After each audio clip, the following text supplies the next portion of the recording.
Live from the Big Tomato, it's Toke. What's up, man? Jeff's here. And we're here. It's been about a month or so. We've calmed down from the De'Aaron Fox trade, and I think we have a lot of things to unpack here. So I'm just going to jump right into it. What did you make of the Kings not trying to keep their draft pick towards the end of the season? You know what? At first, I didn't think we needed to tank to keep the draft pick.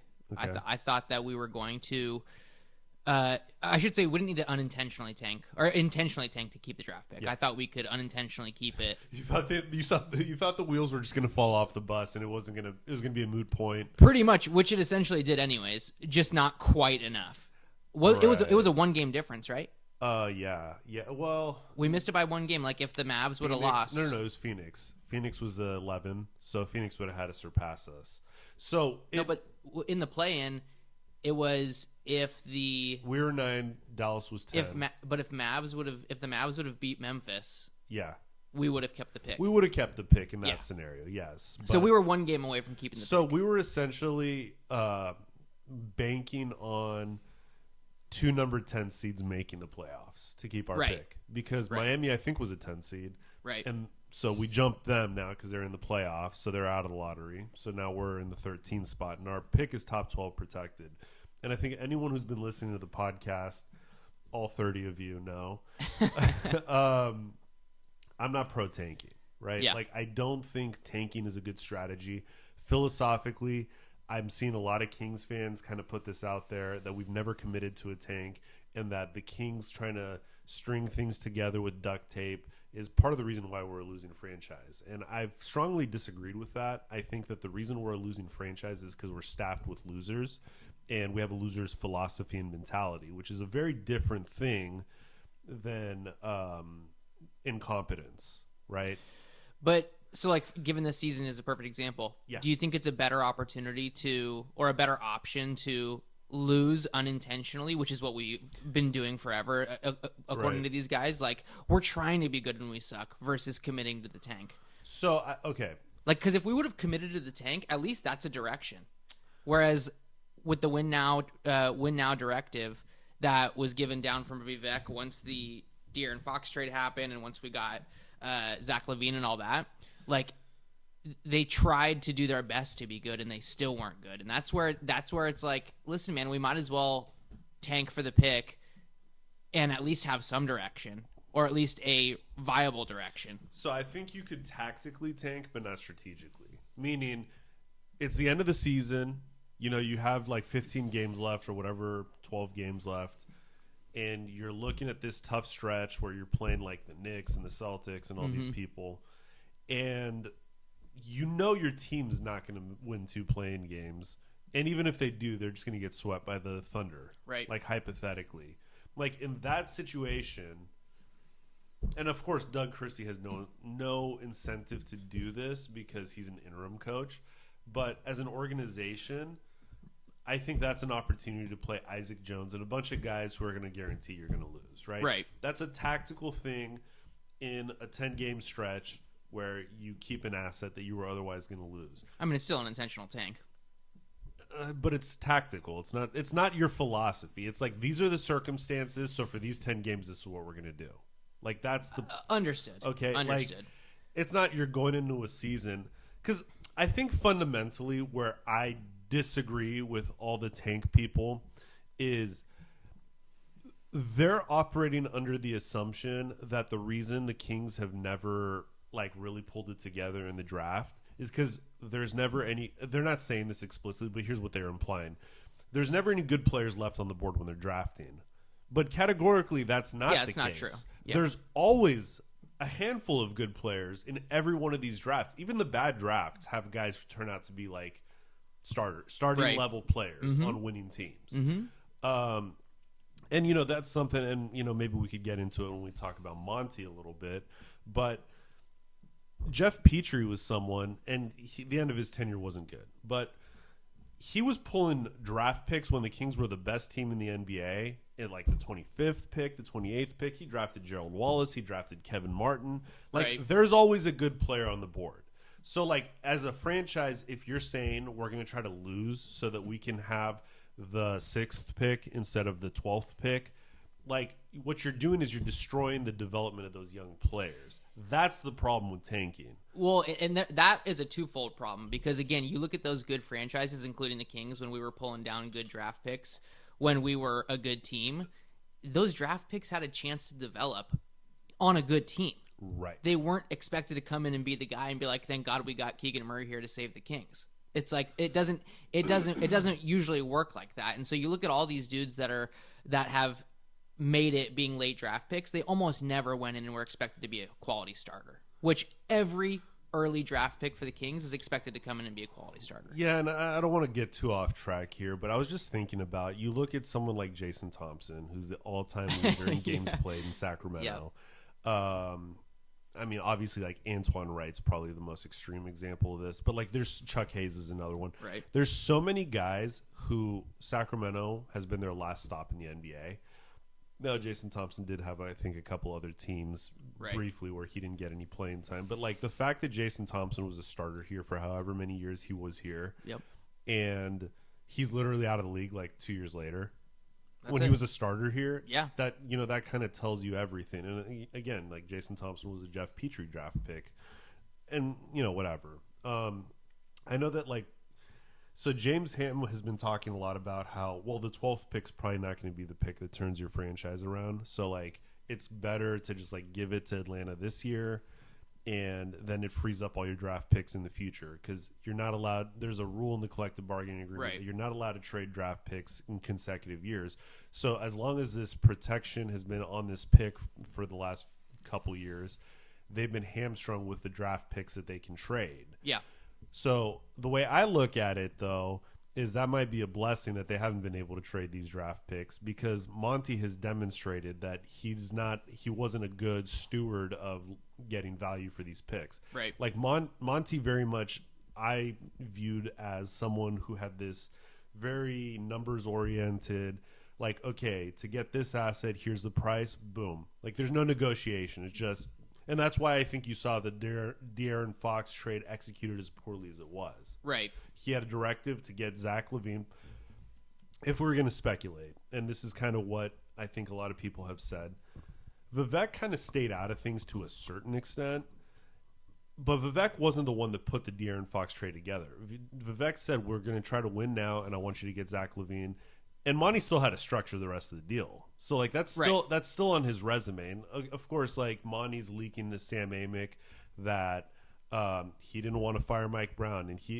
But it's like, okay, that's Monty after the fact. Yeah, he's doing damage control. Yeah, of course. At the end of the day, he still did a press conference like 6 weeks later saying, I'm the one who made the decision to fire Mike Brown. I'm the one who did the De'Aaron Fox trade. I think we got good value for him.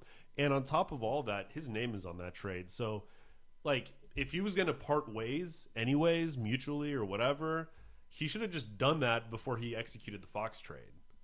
Because that is on his resume now. Of course. But these guys, it's so frustrating to hear these guys talk, especially after they get fired. Because, again, it's like you said, like, everyone knows when he was talking to Sam Amick, it's coming from him. Like, everyone knows he's the source on that article. And then everyone starts piling on Vivek, like, oh, Vivek's an idiot and he's meddling and that's the problem. And it's like, yes. But also, like, have a backbone, dude. You're putting your name on it. You have to do the transaction.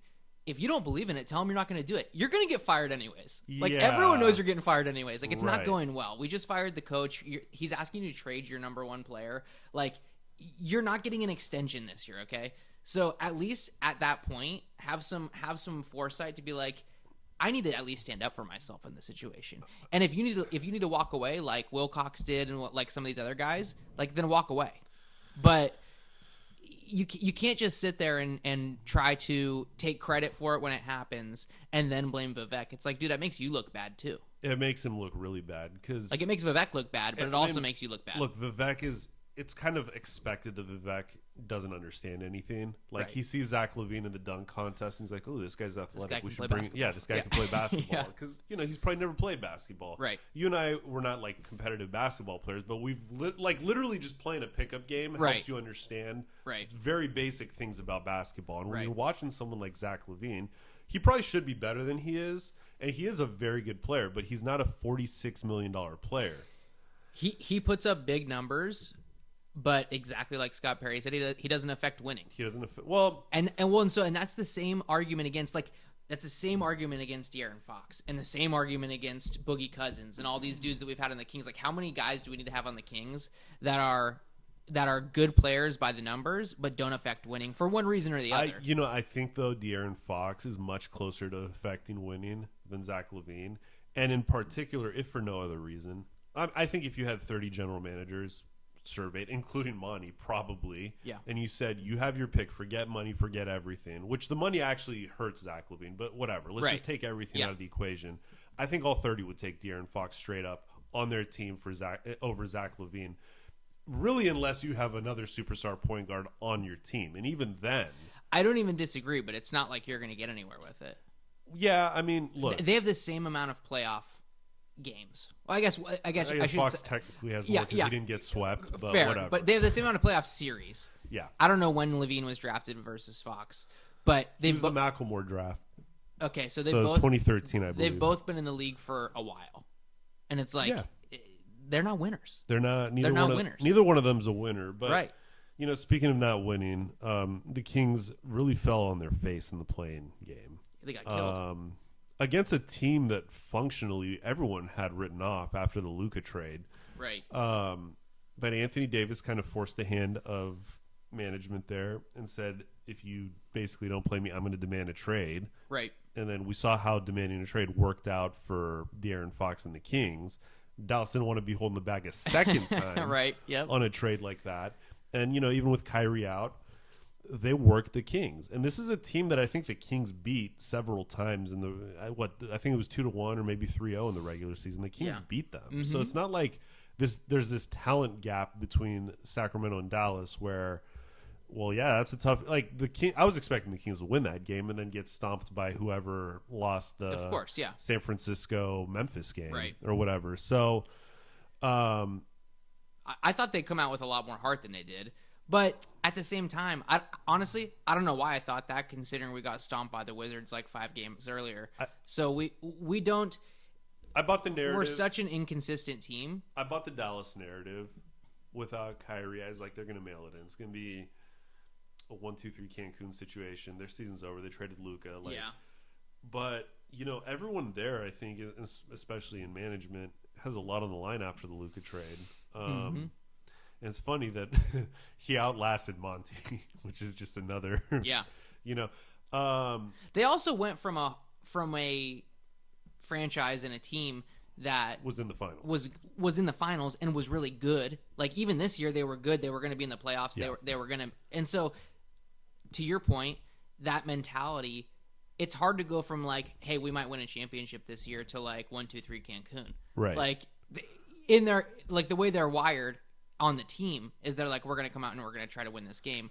Whereas the Kings, again, we're wired to, sometimes we're going to play hard, sometimes we're not. We're not going to give effort. Sometimes, the Boo Birds were out like immediately. Immediately. And rightfully so, because it's like they didn't show up. And that says a lot about Doug Christie as a coach also, I think. Well, let's move forward to Scott Perry and the Monty McNair dismissal, the firing / mutual parting of ways, which is probably some sort of agreement for Vivek to save money, frankly. Like, you say that I'm not fired and I'll walk away from my contract and we'll call it mutual. Right. And then they hired Scott Perry like 13 hours later. Which I will say this, that at least is a step in the right direction. It shows decisiveness. And it shows a little bit of forethought.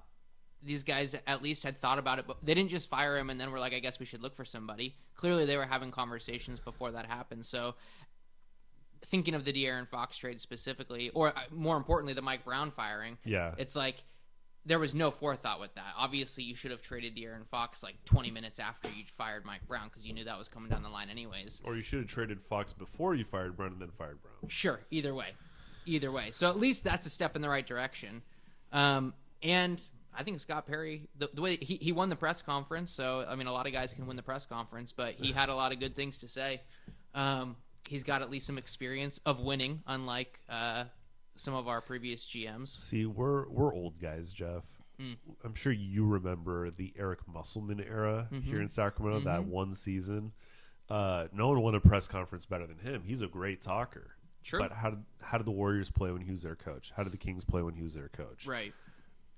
I'm not even saying he's a bad coach, but at the end of the day, you judge people based on what they do. Right. Yep. So,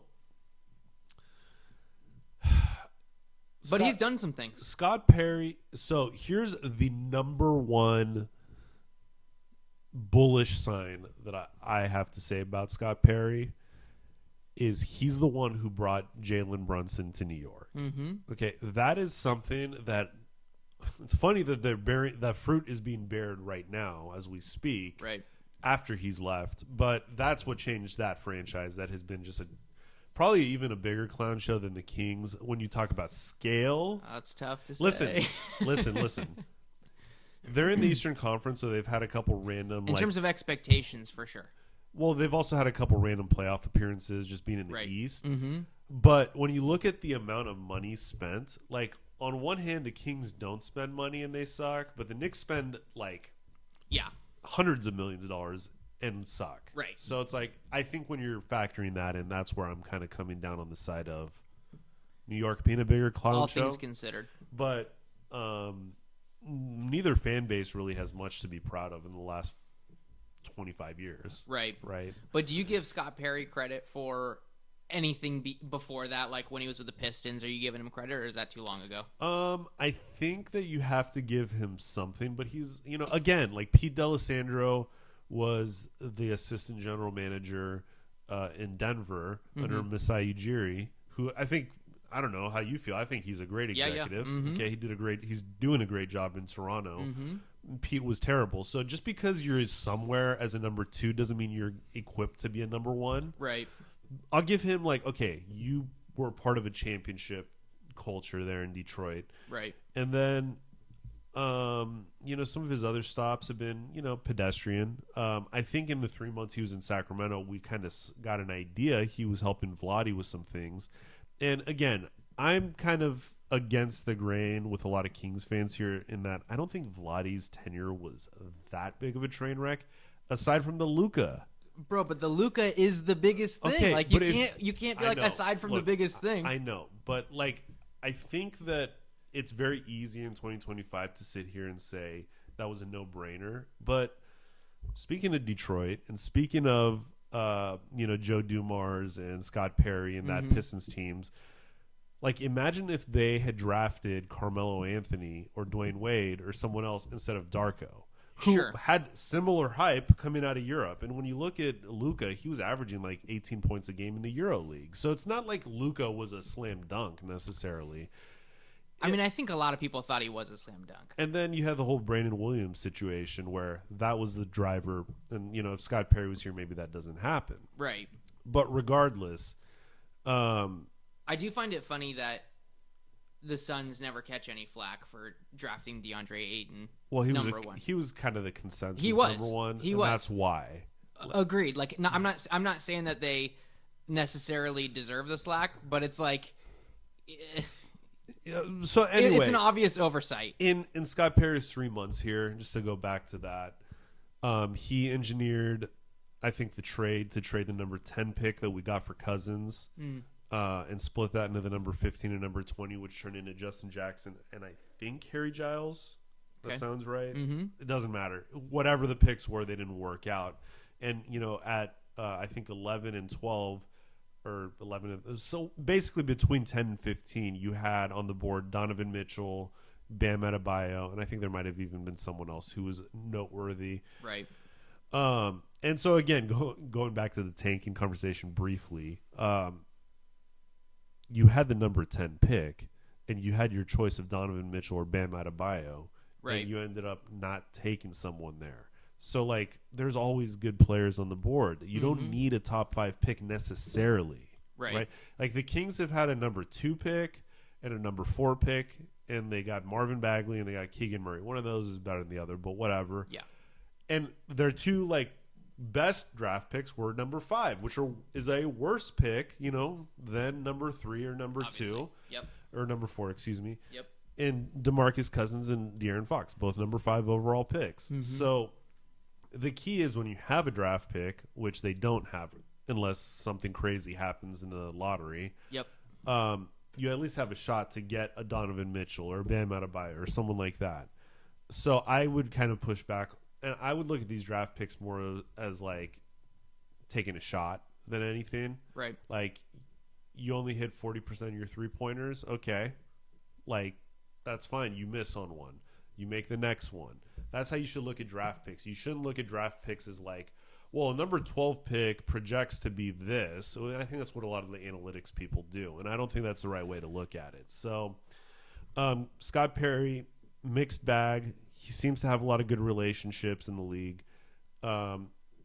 Not really impressive as far as I can see in drafting, which is kind of like the two things about being a GM as far as I see it are ability to like project talent, try to like draft and figure out how talent goes together. Right. Everything else is either negotiating, business, lawyering, relationships, and like Monty's like an expert with the collective bargaining agreement. I don't want a GM. Newsflash, breaking news. I don't care if my general manager understands the collective bargaining agreement. Right. In 2025, you can plug things into ChatGPT. I would say ChatGPT knows it better than and any of us. like, great, good for you. You know that like the Stepien rule means whatever. Like, good for you, man. Like, that's nerd stuff. Right. Like, I want someone that when Rich Paul says my guy wants a trade and the only team he wants to trade to is San Antonio, I want someone who can puff their chest a little bit, look Rich Paul in the eye and be like, you're not going to get one over on me. Yep. I'm going to get value for your client because I have a leverage here. I have his contract. And if you don't play ball with me, I might just sit him on the bench for the next year and a half. And so do you think Scott Perry's that guy? Just gut feeling. Obviously, we don't know. I think he's more of that guy than Monty. Yeah. He's from an older generation. He doesn't strike me as a nerd. Not saying he's not smart. He actually does strike me as a quite intelligent guy, very polite Southern gentleman. But yeah, I could see him walking into it's a car dealership test. I could see him walking into a car dealership and going back and forth with one of the salespeople, whereas like Monty would just roll over. And again, I don't know Monty, so maybe I'm being seems uncharitable, but he just looks like a nerd. Yeah, I heard something where they were saying that Scott Perry.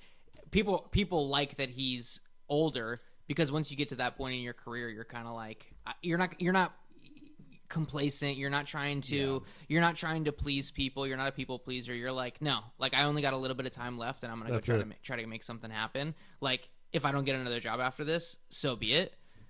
You're a millionaire. You'll be fine. And that's what we need. So I'll be interested to see what he does. I don't know. My biggest question is, what was the conversation with Vivek? Like, did he decide in that conversation to, again, not be complacent and say, hey, Vivek, listen, like, I appreciate the job, but I'm going to need to be able to make the decisions independently? I know he has that, what did he say? He's like, diversity of thought, unity of purpose. Good little the diversity of thought lingo. I didn't like it. I'm like, I don't want diversity of thought necessarily. Like diversity of thought within basketball minds, sure, but not diversity of thought. We don't need everyone's opinion. Look, it just is what it is. I've seen some boneheaded moves made by basketball people, and like I've said on the podcast before, I have a buddy who I swear doesn't even watch basketball. He could watch someone play for 5 minutes, right? And like 80% of the time, he'll like project that guy's career. It's like it's wild, actually. Like right. in retrospect. So I think that people want to create this narrative that the problem here in Sacramento is that Vivek doesn't know anything and he meddles, and that's the problem. But like really what we need is basketball people to figure things out. No, what they need is like the best. And this is, again, the philosophical problem in Sacramento.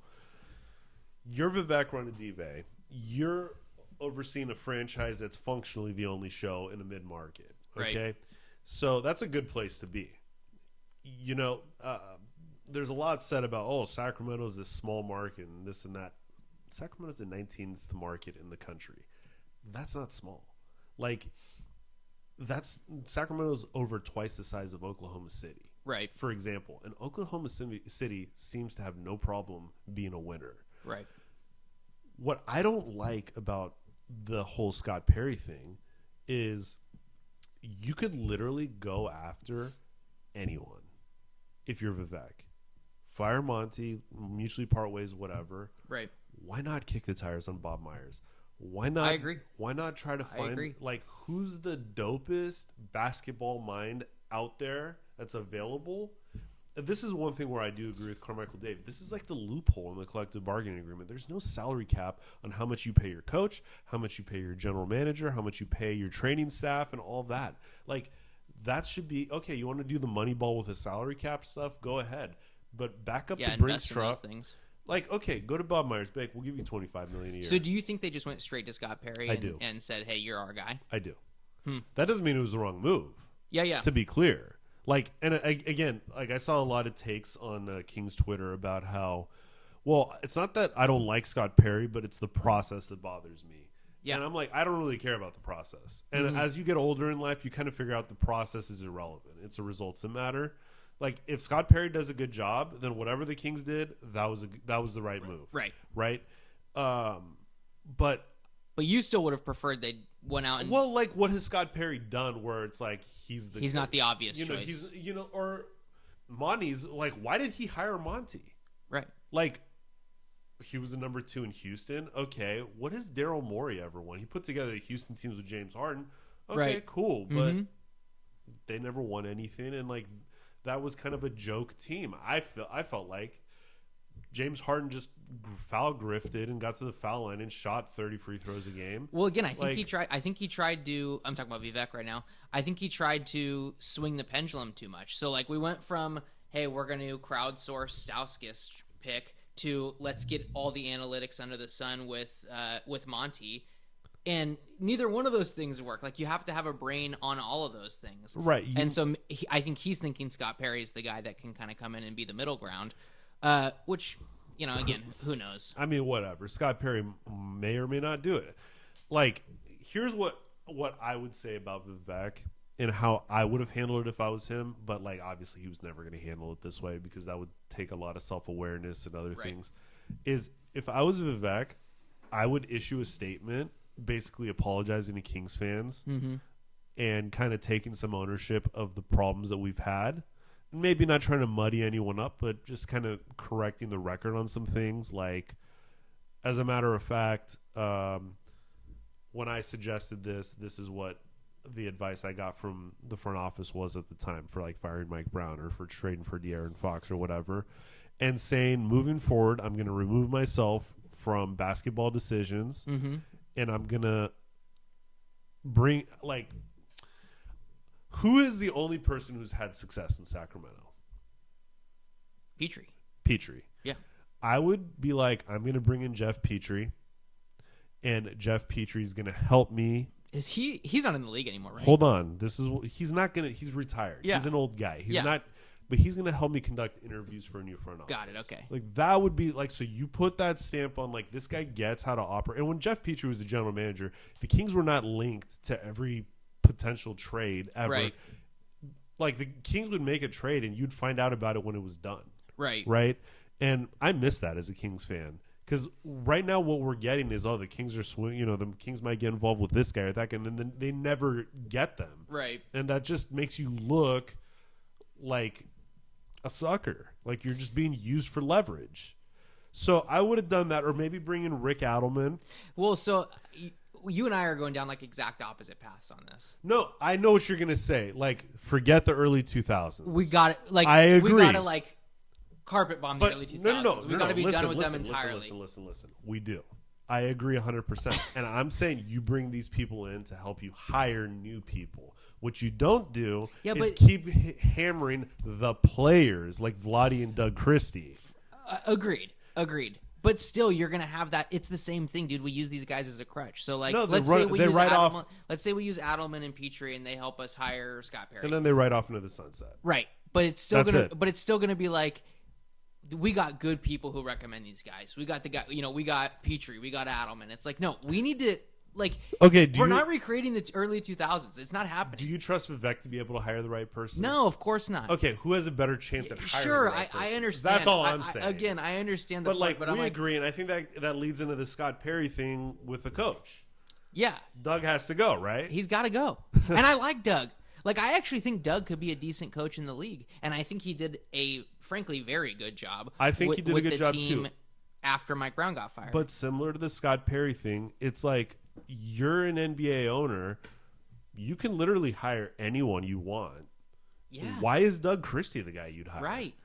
I could see if Doug Christie was a lead assistant under, I'm going to say Pat Riley. Obviously, Pat Riley hasn't coached in 20 years, but under Pat Riley or under, name your awesome head coach. I think Doc Rivers is available. No. Okay. Definitely not Doc Rivers, but Jeff Van Gundy's out there. Sure. Okay. You're Vivek. Who do you want coaching your team? Jeff Van Gundy or Doug Christie? Now, the counter argument that Kings fans are probably screaming right now at their phone or whatever they're listening to this onto or whatever is, why the hell would Jeff Van Gundy come out of retirement after 20 years of the broadcast booth, and now he's a lead assistant in LA for the Clippers? Yeah.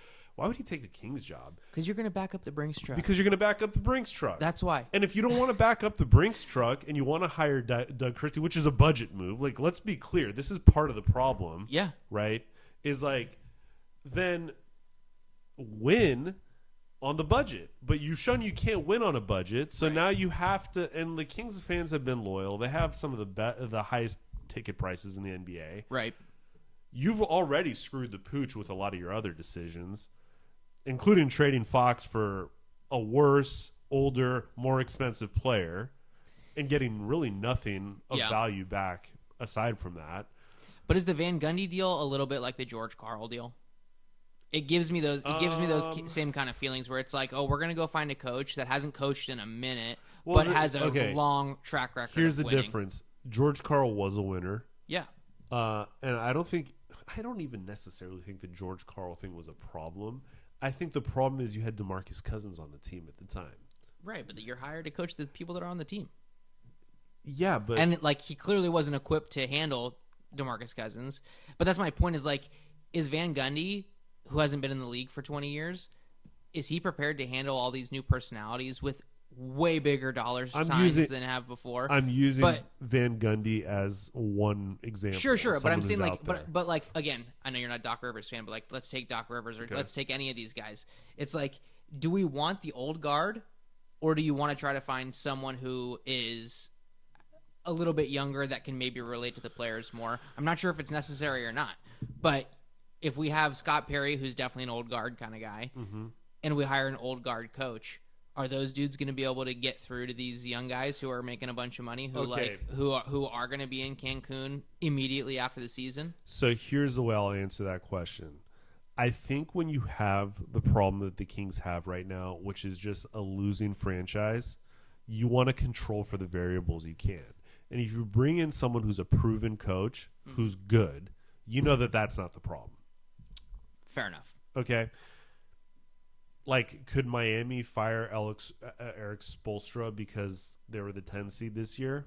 Yeah, but they don't, because they know he's a good coach, and so they want to keep that variable constant, and that's where you get this whole heat culture, which I think is kind of BS from. But it's 80% it's BS. The Pat Riley culture is what it is. It's 80% BS and 20% there's something there.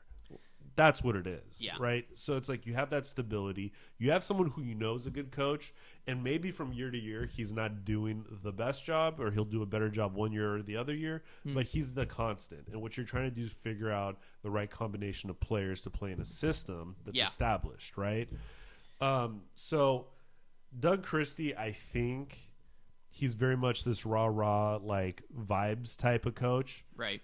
And we saw it this year. That's good until you start losing, and then players tune you out. And of course, they straight up gave up. In which game was that? Which was with the it was Washington. But there was another one that was also really embarrassing towards the end of the season. At home, right? Yeah, I think it was at home. Anyway, Yeah, we regardless, got ran out of the building. there was just a lot of situations, I think, towards the end of the season where it's like, whatever this is does not need it to be ran back for a part two, and that includes the head coach. Well, and so I've been seeing some tweets again. I don't know how viable they are, but it sounds like we're not going to do a clean house this summer. It sounds like we're going to run it back relatively similar to what it was this year. Could you imagine? I think it's going to happen, dude. I think it's going to happen. Could you imagine, like, if you don't forget you're Vivek, because, like, whatever, but, like, tomorrow, like, you're the owner of the team, and you're like, yeah, let's just, tweak it a little bit. And let's just run it back for the 4th year in a row, except for, like, let's get rid of most of our decent players that were good in that first year. I don't think they have anyone except for Sabonis from that team. and Murray, I guess. Right.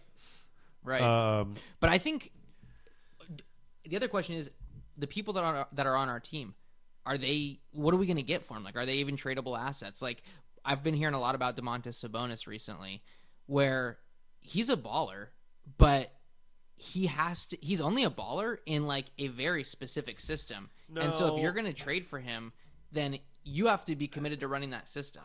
So I don't totally agree with that. Domantas made all-star teams before he came to Sacramento, and they were not running the system that Mike Brown ran that first year when they made the playoffs. But it was still a run through him system, wasn't it? Look, I wasn't watching Pacers basketball. Yeah, but I remember him in Oklahoma City. I remember him. He was always like a nice player, and he kind of just like made that leap and became that borderline all-star, and that's what he is. He's like that really good player who could start for almost any team in the NBA, and who's like, top 5 in his position, but he's not like a franchise guy. He's like a number 3 or a number 4 on a championship team, and you're trying to run him as a number 1 now that Fox is gone. And I think that I don't know that he's a player on a championship team, and that's to say because you don't want to give that much money to that position. No. But I think, and so but that's the point. Is like for people who are actually trying to compete, like for a Kings, he's great because you can rah around him, and like you're like, oh, we got a great player. He's what you're going to get from night to night. For a championship team, you don't even want him on your team because, again, you need at that contract level. At that contract level, and also you need the guys that are going to play the role that you need them to play, whether it's a lockdown defender or just a tower down low or whatever it is. He provides a very specific skill set that and like that's what I mean is like the teams like the Kings that are willing to change their offense to make sure that he's a focal point or one of the focal points. It makes sense. But we're not going to trade him to a contender. Well, no one's going to try to pick him up because they're like, we'd have to change everything we do. I think that there's going to be teams always that have wins and losses on their salary cap. And there could be a scenario where you have a team or 2 or 3 or 4 that have some wins on their salary cap where they're like, we can afford to take a loss on the salary cap because Sabonis is not a $40 million player. He's probably like a $30 million player or whatever. Right. Which is, by the way, side note, insane that these it's guys. ridiculous. But like, yeah. That he's a $30 million player. Like, very casual. Chris Webber signed like the second biggest contract in NBA history. He was making like $23 million a year. Right. And that was like the highest paid player in the league. Right. So I think that you're going to have teams where there's money ball, like wins on the salary cap, where they're like, you know what, we could take an L. So, like, let's trade 2 of our smaller pieces that are a little redundant for what we already have to upgrade at this position. And you only need a couple teams to create a market there to get something of value for him. Obviously, I don't think that there's 30 teams that would be looking to take on that contract. Right. But you only need 2 or 3 to like actually get something in return for him that's valuable.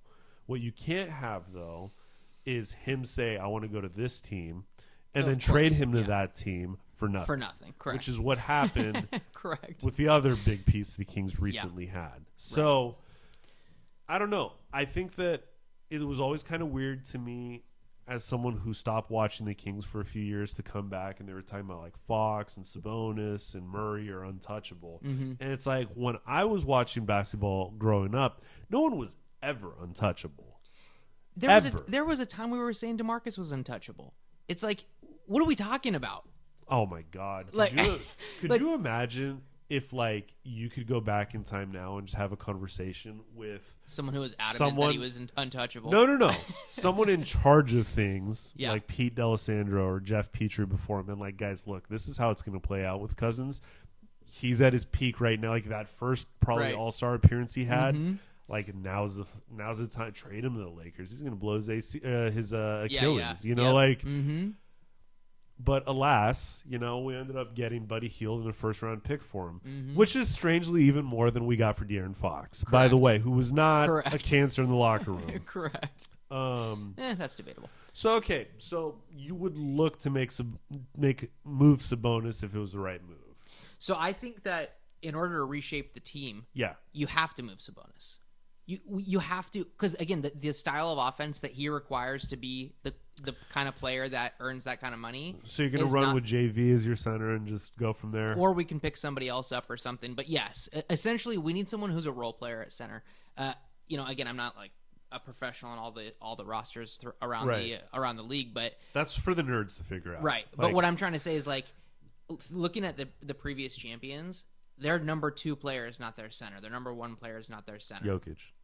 Okay, but he's hitting 3. Like he plays all 5 positions for God's sakes. Okay. Like I mean, he brings the ball up the court. Like the guy is. I'm not. So my philosophy is a little unorthodox when it comes to this. He's also a unicorn. Let's be honest. Jokic. Sure, but I don't think like there's a formula to win a championship. I think to win a championship, you got to be able to beat whoever you come up against 4 out of 7 times in a given year. And if that means that your best player is your center, okay. But it usually doesn't. Is my point.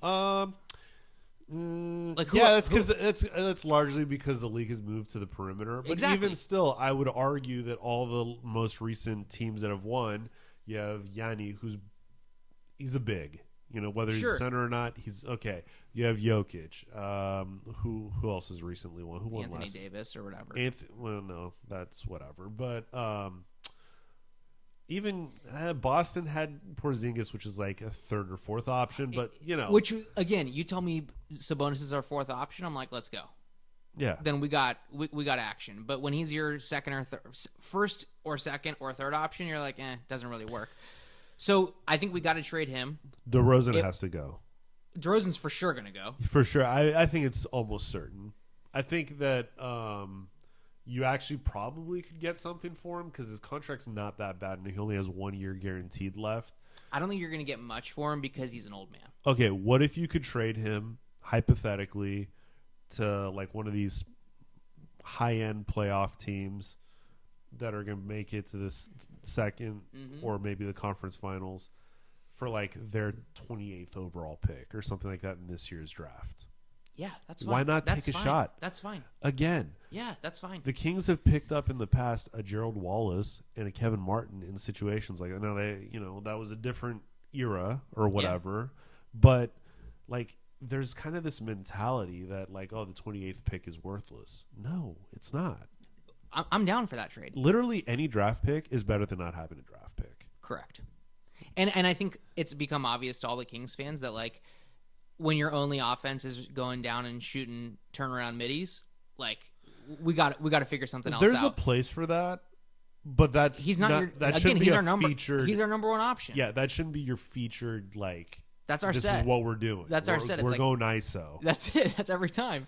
And so I don't think you can trade Zach LaVine's contract. No. He's not going anywhere. I think it could be interesting if you were to opt out of that last year in exchange for an extension and you got him down to like a 30, 32 million. Then he becomes maybe tradable. Because look, there's going to be teams that are on the edge and they're like, screw it, all in. Like we'll pay the luxury tax for a year. We'll take on this bad contract. They're not going to do it at his current level, right? Of course. But if it was like 30 million, I think that they're like now he's tradable. Yeah, maybe. Okay, maybe. What about Keegan? Listen, I like Keegan, but if we get a good deal for him, yeah, I like Keegan. I think he's fine. I think again as a 3rd or 4th. I never got Keegan. I never understood the appeal. Like, oh, this guy's going to be like a really special player. No, dude, I don't think he's ever going to be a number 1 option. But I think again, you tell me he's the 3rd or 4th option. He's a 3-and-D guy, which is great. You need those guys. That's what I'm saying. Like, I'm hearing that they're going to extend him and they're going to give him a max extension. No, I don't think that's going to happen. I don't. If that happens, because we have the option to make him a restricted free agent, correct? so we can just match whatever offer she. Yeah. comes Here's my understanding again as the bean counting the nerd whatever nonsense. The Kings can either extend him, or they could give him the qualifying offer. At which point he's a restricted free agent, right? And at that point he could either sign the qualifying offer for 1 year and then become an unrestricted free agent, which rarely happens, but in recent years it's starting to happen a little more where players bet on themselves. Sure. Mm-hmm. Or he could, when they extend the qualifying offer, talk to other teams and the Kings have a right to match. Right. So, which is essentially what happened with Zach LaVine when they offered him like $25 million in Chicago match, and then they extended him, and that's how he got to the $40 million. Exactly.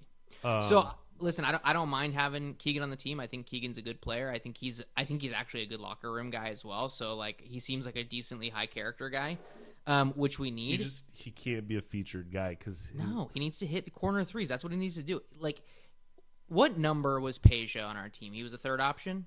He was a second option when they were winning. He was second option for sure. Okay, I was gonna say because you could have Keegan play a Peja role. Where Peja was a 3-time All-Star. He was a featured guy. He averaged 26 points a game. I mean, like, I don't think Keegan's ever going to be as good as Peja was. Yeah, he might be a Peja light, but like it's in that same line. It's in the same line where it's like, okay, this guy's going to play some defense and he's going to hit a bunch of threes, and that's what he's going to do for you. Is he going to hit a bunch of threes though? He did his rookie year. Well, so did Kevin Huerter that year. Fair enough. So but I mean, at some point they haven't changed the size of the hoop. Like the guy can still make threes. Look, I don't know what we were doing. You remember when the Kings had Travis Outlaw? Yeah. Mm-hmm. Travis Outlaw at one time in his career was a baller. Yeah. On Portland. Mm-hmm. And then one day he just couldn't hit a shot.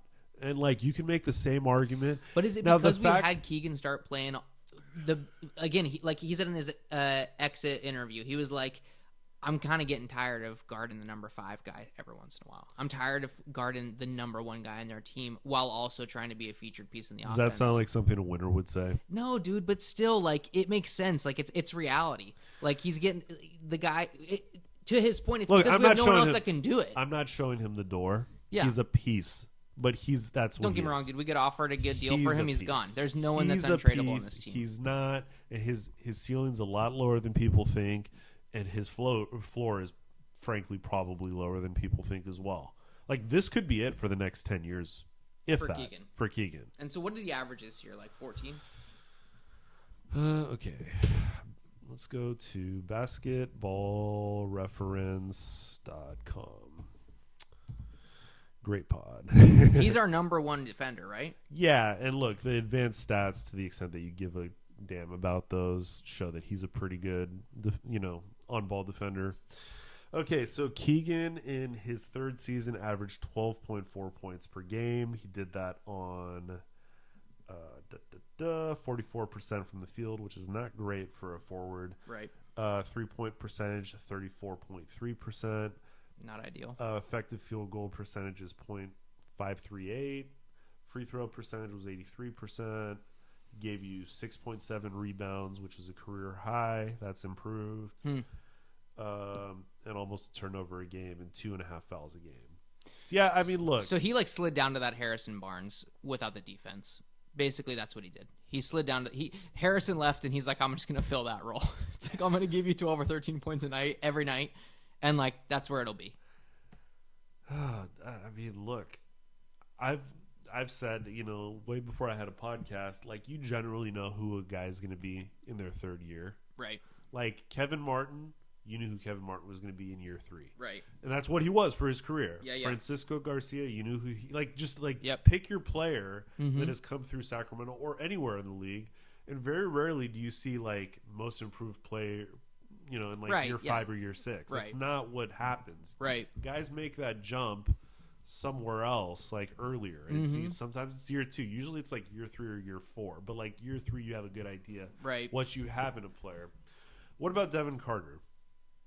I haven't seen enough of him to have a opinion. I mean, again, if you tell me Devin Carter's our starting point guard next year, we got problems. But was that is that pick an indictment on Monty, you think? Not yet. I don't think we know enough yet. Again, when he first made that pick, and we found out pretty much immediately that Devin Carter had shoulder issues and he was going to be out, I think all of us put our heads down and we're like, this is such a Kings thing to do. Like, we wasted the 13th pick on on an injured guy. But, I think he can play in the league if he develops. It's up for the Kings to develop him. But don't tell me we're going to develop him by having him be the starting QB or starting point guard. So, one thing that kind of stuck with me, again, for our listeners, this is another source. It's not the same source I told you guys about back in February, but one of my sources knows Luke Walton pretty well. Mm-hmm. And Luke mentioned to him that in LA and in San Francisco, those franchises had way more resources around like training staff, player development, even scouting and things like that than the Kings have. And so when I hear stuff like that doesn't give me a lot of hope for like a Devin Carter. For the development. Right. Because functionally Doug Christie was your player development coach, and now he's maybe the head coach. Right. So like he's not even going to be part of player development beyond like very high level stuff. Right. So, well, listen, if he becomes, I don't know, man. If they remove the interim tag, and maybe that will help the development because it'll come from the top down. So, not that I want them to do that, but if they do, then it's like, okay, maybe that will help. But along those same lines, who's the point guard that's available for us to go get? Well, the fact, and one of these trades, might be the answer. I have to go back to this because it just frustrates the hell out of me. But the fact that you couldn't even get Chris Paul in that De'Aaron Fox trade. Yeah, that's just. I mean, obviously that's not like a long-term fix, but it's like, okay, if you want to win now, you need a point guard. You need a point guard. Yep. Right? Like, okay, get Zach LaVine and get Chris Paul. Like, I mean, the fact we didn't get Castle again, we don't need to go back into this. But like, if San Antonio is really going to hold out on a guy who's retiring at the end of the year, which he did, right? Like, and you couldn't even get that. Right. Or you're like, it's just like, okay, Monty should never work in the NBA again. Right. And Wes and anyone, basically anyone affiliated. Yep. Anyone who answered phones in that building should basically just the sales team, everyone's gone. Okay, I want to close on this. So I think we're more or less in agreement on the coach. I think we're more or less in agreement on Scott Perry. I think you're slightly more bullish than me on Scott Perry, but I've seen some good things. Like I said, the Jalen Brunson thing. I want to close on this. What would you say was a worse trade? Just to have a little fun. This is great. The Luka trade or the Fox trade? And this is a little nuanced in my opinion, but what's your thoughts on this? I don't think it's nuanced at all. Okay. I think the Luka trade is worse. Okay. Leaps and bounds. Okay. They traded away the entire future of their franchise. Like, De'Aaron Fox was not the future of our franchise. Okay. We messed up the trade, and we got nothing for him, and that hurt our future. But then you also took on a bad contract. But we didn't trade away our future. Like, the future was bright. They went to the finals last year. Right. The Kings didn't make the playoffs last year. Like, we are sitting here in the same spot than we were last year. We could have had the same exact podcast last year, just with less firings. The Luka Doncic trade, they have fans just like us that are like, what the hell happened? Like, they're like, they were having ongoing podcasts at this time on their way to the finals. Okay, so like, you and I are like, we're used to this. This is basketball hell. My counter. These guys aren't used to it. Here's my counter. Welcome. I think the gap in talent between Luka and Anthony Davis might actually be smaller than the gap in talent between De'Aaron Fox and what they took back. I mean, maybe. But Anthony Davis never plays. Well, he played against the Kings. When he plays, he mops the Kings, but that's about it. That's about it. Against the Kings. But I have one question for you before we wrap it up. All right. You know there's one coach available on the market right now. Okay. That we need to hire tomorrow. Michael Malone. That's it, right? Is that even realistic? No, because we have no class and no balls, according to Michael Malone. By the way, was he referring to Monty or was he referring to Vivek? I think he was referring to Vivek. Okay, so it's never happening. Because I had this like hope that he was referring to Monty, and now Vivek's gonna reach out and be like, "Hey," which by the way, Vivek shouldn't be reaching out to anybody. So Vivek, I think going back to what I said on like a redemption arc, if Vivek did something similar to what I suggested, which he's not going to do, obviously, but he said, look, I've made a lot of mistakes and I've done a lot of things that frankly are not very professional. And, you know, I can give you excuses for why it happened, but the buck stops with me. Like, we shouldn't have fired Mike Brown after he ran practice and while he was on his way to the airport. Right. And we shouldn't have done all these, and maybe give like another example or two.